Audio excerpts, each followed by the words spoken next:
just amazing that they're pouring back into the community with such love and support for everyone. So make sure that you guys check them out. And then, so in the Northeast, sellers are least likely to discover their agent on a real estate website or app. Shout out to the people in the Northeast. So I'm assuming it's through phone calls or through referral business, right? It's still kind of done the old school way. And so if that's a great insight to understand and where you guys should put your marketing dollars towards. And then so in the Midwest, buyers are most likely to prefer texting with their agent. So love getting text messages in the Midwest as well. I'm assuming because of the snow. I don't know, right? And sellers are least likely to negotiate with their agent for a lower commission. Wow. So maybe I need to move to the Midwest. My sellers out there are looking to pay top dollar for the team that can do it. So for my people in the Midwest, make sure that you guys keep delivering value. Make sure that you guys are doing just the best service possible for your clients and that you keep upping your value, right?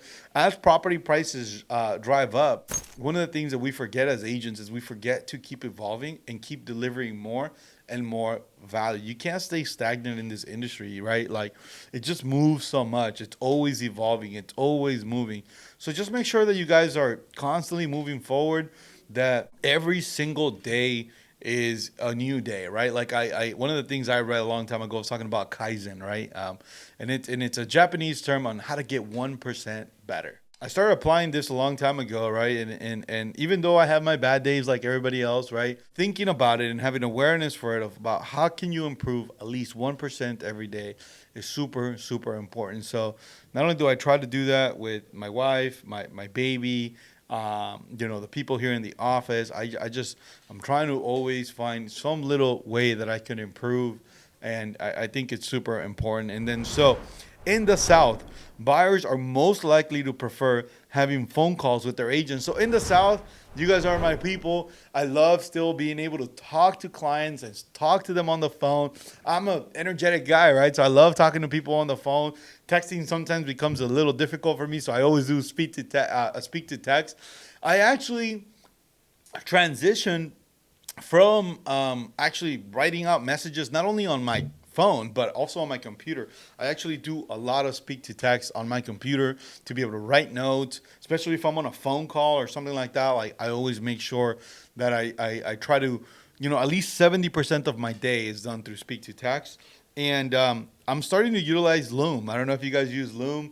I love Loom. Shout out to you guys. It's a great app. If you guys don't know about Loom, it's something that you should definitely use, especially if you're somebody who runs a team and wants to create SOPs and, standard operating procedures. And this is something that I like to say our CEO here in our office, Mr. Jeffrey McGonigal, he's definitely a stickler for SOPs. And I love him to death for that because it definitely organizes our office. And even though it's difficult for somebody like me, who I tend to be a dreamer and I kind of go all over the place, I understand the importance of what he's trying to get across. Big shout out to you, my brother. Thank you again for everything that you do for our office and for our team. You're an amazing leader and keep doing your thing, right? And then so sellers are most likely in the South to say a trustworthy first impression from their agent is highly important. So I feel like whether you're in the North, in the South, in the West, in the East, in the center, wherever you are, being a trustworthy person is super important, right? I feel like that leading with clarity, right? Leading with just a sense of responsibility for the person that's in front of you and being, again, empathetic towards their situation and just, having that fiduciary duty, right? As an agent, making sure that you are doing the best for them at all times. And so one of the things that my grandma used to tell me is always do the right thing even when nobody's looking, because that's the definition of your character, right? And I think as agents during the 2000s, and I may not want to point any fingers, but I think we kind of got away from that a little bit. And we allowed for some agents to come into the industry that didn't treat our business as professionals. And so I'm excited for what's to come in the future. I'm excited for the new set of agents that are going to be coming to the market. I'm excited for the professionalism that's coming into our business, and I'm excited for the future of these younger agents who are coming in guns blazing. And for the people that are a little bit more seasoned, I commend them and I applaud them because I know how much more difficult it is for them to be able to keep up. But I just love to see them in the office, grinding, working, not letting anything stop them. And so there's room for everyone in this business, right? And so now we're going to be going into buyer preferences and what buyers are kind of looking for, right?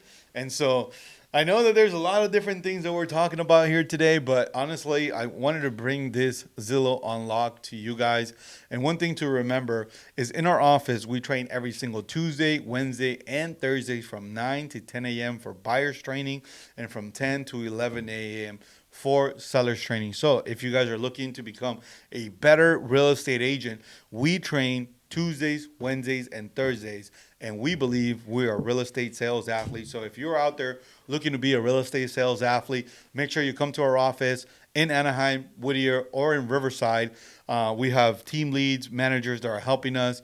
Big shout out to at Broker Tabs in the Whittier area for just being a part of our community and really trusting us to be able to not only help his business and help his office and just help his agents. An agent with a bigger tool set, right? So remember, Tuesday, Wednesdays, and Thursdays, 9 a.m. to 10 a.m.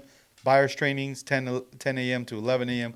Sellers trainings, how to get more sellers and how to convert more buyer leads is an important skill set. So buyer preferences, texting skills, and a strong online presence are crucial for agents, plus the importance of paperwork. So we just talked about this, right? Do you understand your paperwork? Jeff, for like 6 months prior to us hearing about the NAR, religiously started practicing the BRBC, PSRAs. I mean, you name every acronym in the book, right? A through Z. He was working on it and teaching the agents on not only how to present, but understanding what they were saying and what they were signing, right? I think that was super, super important. To feel confident in what you're doing, you gotta make sure that you do that. And I see how he kind of operates and what he does, and just again, my hat off to him. I think he does an amazing job with our team, and is just an amazing kind of leader in our office. And then so having a strong online presence, right? That's another key thing. And I was actually talking to somebody today, and I was pulling up my Zillow, I guess resume you could say, back from 2016. I started with Zillow in 2013, and one of the bets that I made was, hey, do I keep doing the tried and true methods, which are still kind of working, right? At that time, it was open houses, mailers, door knocking, right? Do I keep doing that, or do I start kind of going and shifting in the way of the online business? And I just saw a Facebook ad for me from 2013, which is when I became a real estate agent, right? I was already running Facebook ads. I also was already working with Zillow and online lead generation, and I knew that was going to be the future. I knew that the internet was going to be the future, and that's where I wanted to invest all of my money. That's where I wanted to go. That's the direction I wanted to kind of take on.